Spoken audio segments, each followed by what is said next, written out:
नमस्कार, मैं doctor Shubhashish Majumdar, director gastroenterology and hepatology Max hospital Vaishali में हूँ। आज का हमारा जो टॉपिक है, विषय है, हम जिस पे बात करेंगे that is gastric ulcer disease और peptic ulcer disease. Peptic ulcer disease का मतलब होता है, जो हम आम भाषा में बोलते हैं, भाई पेट में अल्सर बन गया। पेप्टिक का मतलब होता है स्टमक रिलेटेड, और अल्सर मतलब घाव। कोई भी घाव बनता है मैं उसको अल्सर बोलता हूँ। जब पेट में घाव बनता है उसको पेप्टिक अल्सर डिजीज़ बोला जाता है। एक स्पेक्ट्रम ऑफ डिजीज़ है। इसमें घाव के साथ साथ कई बार हम गैस्ट्राइटिस बोलते हैं, जो सूजन होता है, या फिर फ्रैंक अल्सर बन जाता है। इसके सिम्टम्स क्या होते हैं, पेशेंट आपके पास क्या करके आता है। और जब हम पेप्टिक अल्सर डिजीज़ की बात करते हैं, ये स्टमक में भी बनता है, कई बार खाने की नली में बनता है, और ड्यूडनम में भी बनता है, जो स्टमक का आगे का हिस्सा है, जो स्टमक को आंतों से जोड़ता है। इसमें घाव बन जाता है, अल्सर बन जाता है, जिसके कारण पेशेंट को दर्द होता है। पेशेंट आपके पास आता है, हमारे पास आता है कि भाई पेट में दर्द होता है, जो खाना खाने से बढ़ जाता है। जब डुडनल अल्सर होता है, कई बार होता है कि खाना खाने से अल्सर का दर्द कम भी हो जाता है। और ये मुख्य कारण से बनता है because of increased acid production ज़्यादा हो जाए, या फिर हमारा स्टमक का जो प्रोटेक्टिव लाइनिंग है, जो स्टमक को एसिड से बचाता है, वो कम हो जाए, जैसे एट्रोफिक गैस्ट्राइटिस में होता है। और एक मुख्य कारण इस अल्सर डिजीज़ का होता है, एक बैक्टीरिया हमारे स्टमक में पाया जाता है, जिसको हेलिकोबैक्टर पाइलोरी बोलते हैं, जिसके कारण से भी ये अल्सर बनता है।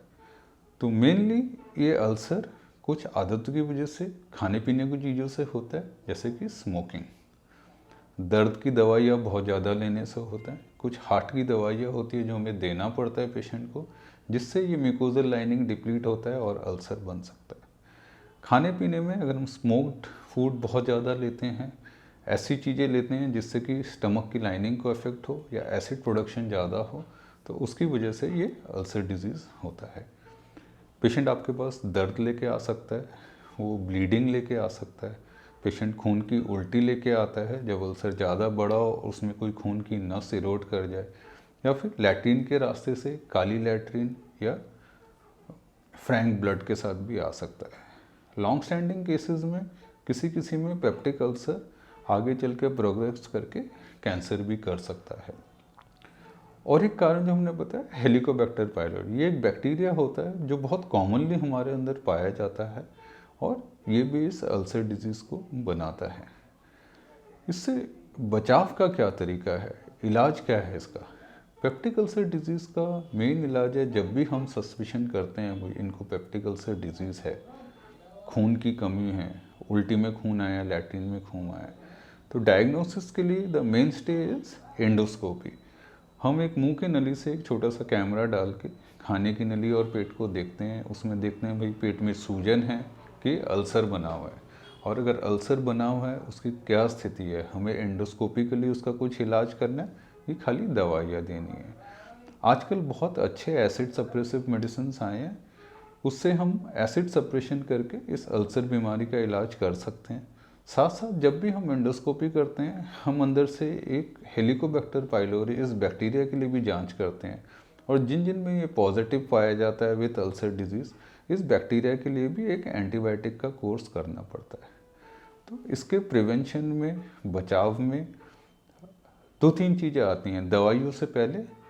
Again lifestyle and dietary habits. Lifestyle में हेल्दी लाइफस्टाइल, स्मोकिंग बंद करना चाहिए, अल्कोहल बंद करना चाहिए, ऐसी कोई चीज़ जो मरीज़ लेता हो, बहुत ज़्यादा दर्द की दवाइयाँ लेते हों बिना प्रेस्क्रिप्शन के, अपने आप दवाई की दुकान से जाके दवाई लेते हैं दर्द की, वो सब बंद करना चाहिए। वेट मेंटेन करना चाहिए, टाइमली खाना खाना चाहिए, बहुत ज़्यादा लंबे समय तक फास्टिंग नहीं करना चाहिए। सेकंड स्टेप इज़ मेडिसिन, जिसमें एसिड सप्रेसिव मेडिसिन देते हैं, और साथ साथ जहाँ ज़रूरत पड़ती है हेलिकोबैक्टर पाइलोरी के लिए एक एंटीबायोटिक का कोर्स दिया जाता है।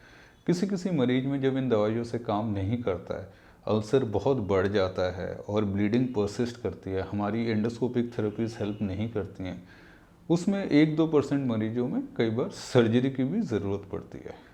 तो पेप्टिक अल्सर डिजीज़ अगेन एक लाइफस्टाइल डिजीज़ है, जिसमें आदतों से, खाने पीने से, प्लस कभी कभी दवाइयों से ये बीमारी होती है, और इनके बचाव से इस बीमारी को रोका जा सकता है।